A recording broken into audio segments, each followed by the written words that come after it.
If you have a geopolitical unit that becomes a new country, if it was a governorship in an empire, a republic in the Soviet Union, a federal state in Yugoslavia, the borders of that unit are the borders of the new state. And this is called the uti potederes principle in Latin, and it governs the borders of new countries around the world. So if you look and apply that to Israel, what were the borders of the previous entity in this territory? So the previous entity was the Mandate for Palestine. And the borders of the Mandate for Palestine were very clear at the moment of its termination. They were the borders of what we would call today Israel, the West Bank, and Gaza. Israel became the new country in the territory of the Mandate, and so presumptively Israel's borders would be the full borders of mandatory Palestine. But Israel has never extended sovereignty over the areas it conquered in 1967. How could Israel possibly include territory it's never claimed as its own? So the question of extending sovereignty only applies if sovereignty didn't exist in the first place. You only extend sovereignty to places where you previously didn't have it. Now, the fact that Israel has a different system of rule in, for example, the West Bank, doesn't mean that it is not sovereign. Countries can have multiple systems of rule within the same sovereign territory.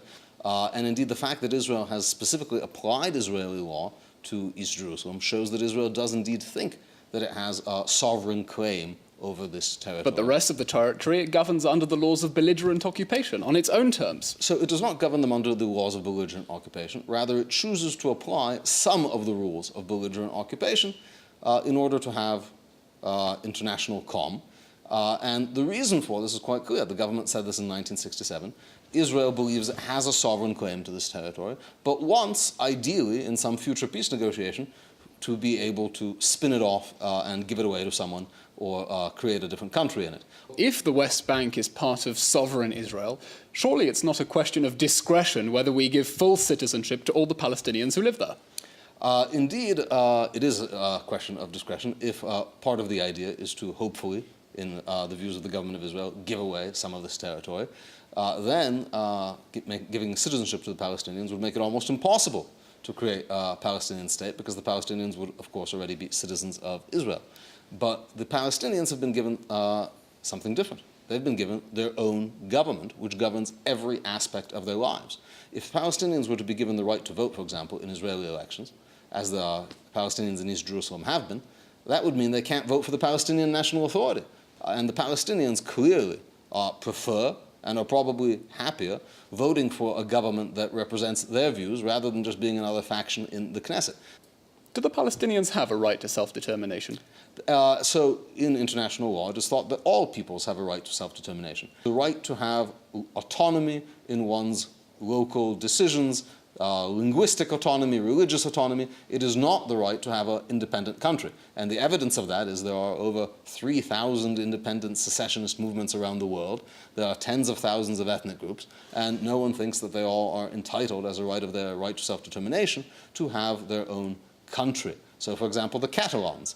What's Spain's response to Catalonian claims of self-determination? They say, okay, so we will give you self-determination by letting you speak your language, write business papers in your language. That does not mean you get your own country. The Palestinians have a level of self-determination unrivaled by any separatist group around the world. That is to say, they effectively have most aspects of a country that governs all of their internal lives. The Security Council, the General Assembly, and the International Court of Justice have all declared that the territories are occupied. How could they all be wrong? Political bodies can act in political ways. International law is about applying rules that are general and plugging in the facts of particular situations. So the Security Council has not said that eastern Ukraine is occupied.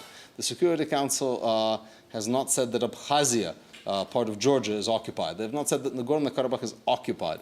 So when you look at the rules that the international community develops and you apply them, you see that their judgment is obviously a political judgment. Professor Kontorovich, thank you very much.